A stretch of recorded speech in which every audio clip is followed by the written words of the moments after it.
Yang Amat Kuala Kedah.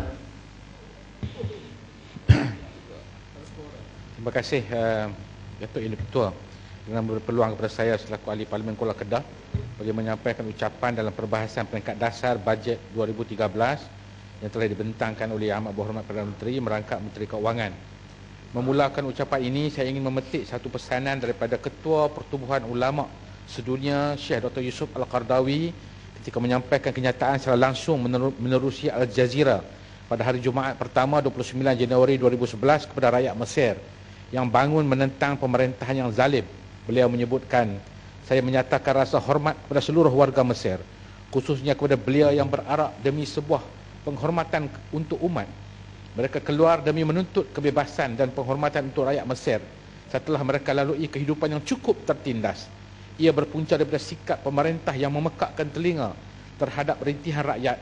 Mereka hidup dengan segala kemewahan sedangkan rakyat dibiar melarat tanpa pembelaan. Hasil bumi dan khazanah negara Mesir dirompak dan dicuri. Itu dalam konteks negara Mesir.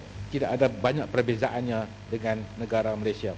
Tuan Yang Di-Pertua, dalam konteks Parlimen Kuala Kedah, isu subsidi dalam industri padi, khususnya isu yang melibatkan industri padi yang merupakan kawasan tanaman utama dalam kawasan muda Parlimen Kuala Kedah.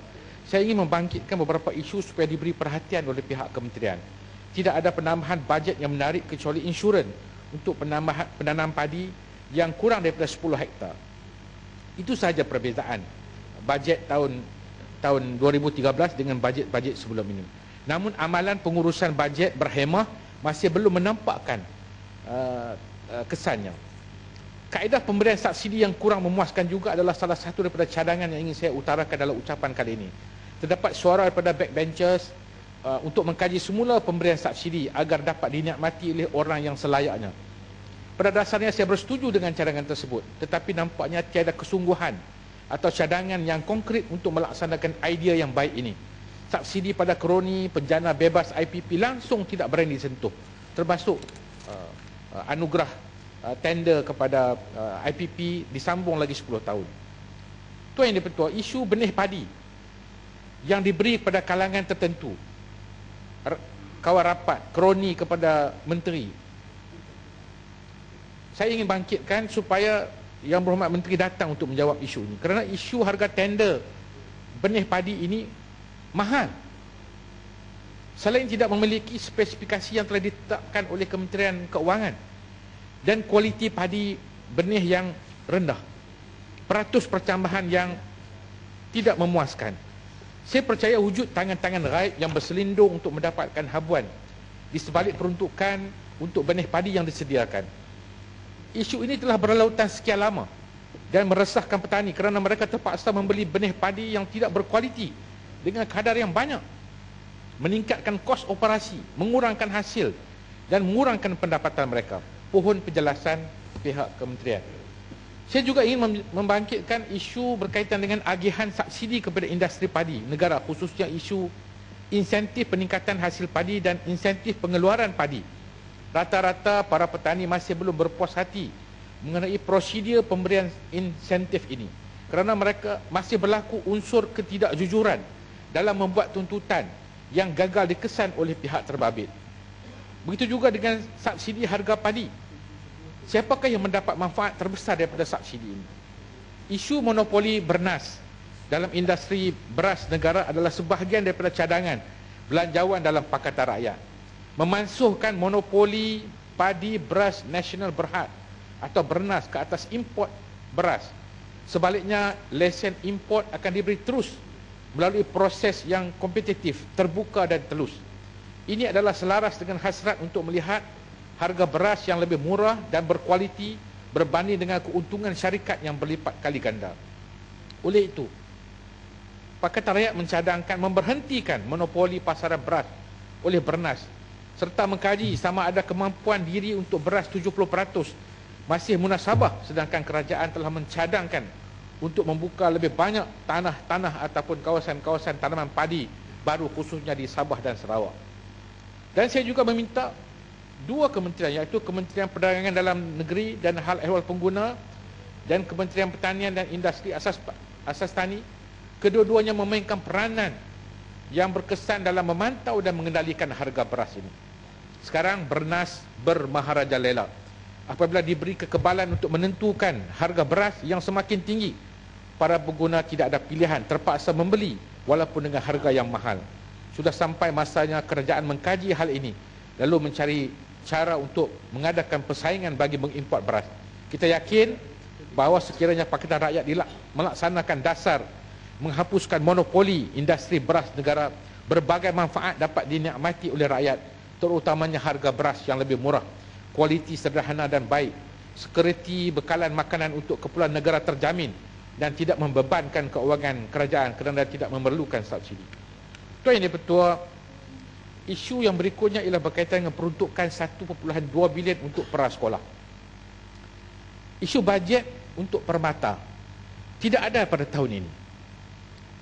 Terpaksa juga saya bahaskan. Tetapi saya yakin bahawa tidak disebut dalam ucapan Perdana Menteri, tetapi disebut dalam ucapan ketika peruntukan bajet 100 juta tahun 2010, 2011 sebanyak 111 juta, 2012 tidak disebut, tetapi ada peruntukan 2013 dalam ucapan bajet Perdana Menteri juga tidak disebut. Tapi saya yakin peruntukan itu ada. Sedangkan jumlah yang lebih kecil sekitar 95 juta diperuntukkan untuk sekolah-sekolah agama bantuan penuh kerajaan. Tidak ada untuk sekolah agama rakyat. Perkara yang kami kesalkan ini ialah peruntukan ini tidak dinyata dan tidak adil dan berat sebelah. Di manakah peruntukan untuk sekolah agama rakyat yang dalam keadaan yang sangat daif, baik dari sudut infrastrukturnya, kemudahannya, kebajikan gurunya dan kaki tangan yang terabai dan melibatkan hampir kurang lebih 800,000 pelajar.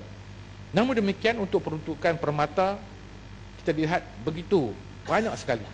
Saya terlibat dalam industri padi termasuk dalam kawasan pertanian, Lembaga Kemajuan Petani Muda MADA hanya mendapat peruntukan kurang daripada 100 juta. Itu untuk sebuah agensi besar kerajaan yang melibatkan hampir ribuan kaki tangan, melibatkan kawasan padi utama dalam negara. Tapi untuk permata yang sekecil itu, peruntukannya begitu mahal. Memanglah mahal harga permata ni. Semuanya kita tahu bahawa program permata ini di bawah kelolaan isteri Perdana Menteri. Persoalannya mengapakah Perdana Menteri sanggup mementingkan projek isterinya sedangkan sekolah agama rakyat ini dianaktirikan. Saya membawa suara sekolah agama rakyat yang berhimpun pada pagi ini untuk menyatakan pendirian mereka. Program permata sejak 4 tahun lalu dengan peruntukan jutaan ringgit setiap tahun, tiada laporan yang dikemaskinikan.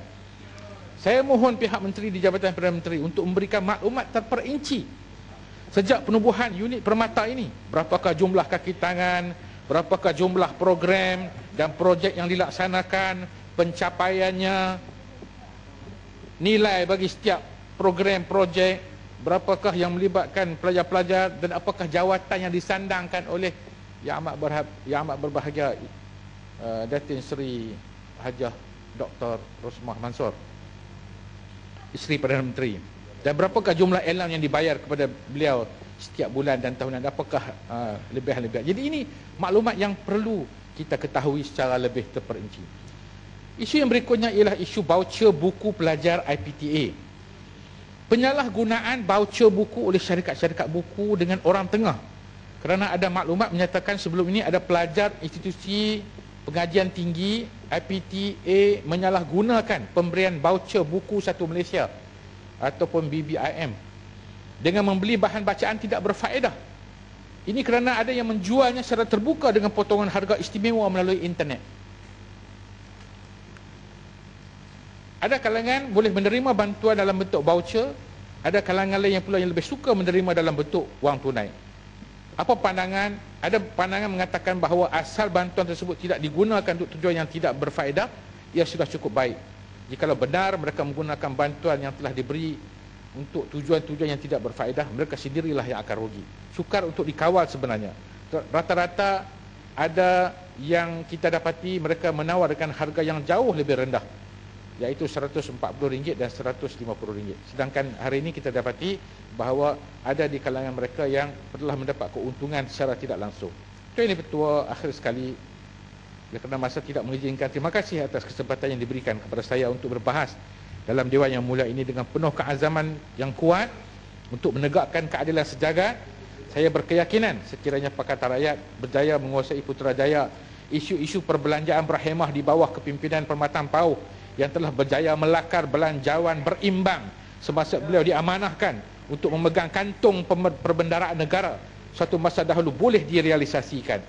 Keazaman politik, political will yang kuat dalam kepimpinan utama Pakatan Rakyat, PAS, DAP, keadilan, kini bersama-sama negara rakan daripada negeri Sabah adalah aset yang paling berharga, serta komitmen untuk memacu pembangunan negara dengan citra dan nilai-nilai unggul yang sering diingatkan kepada para pejuang kami, menjadi sandaran dan motivasi kepada kewujudan sebuah negara Malaysia yang menjelang PRU ke-13 nanti, insya-Allah, untuk makmur, membangun, bermaruah, berintegriti, bebas rasuah, berdikari dan dengan sejumlah nilai-nilai hebat bertaraf dunia untuk bersaing dengan dunia bangsa-bangsa yang lain. Terima kasih. Assalamualaikum warahmatullahi wabarakatuh.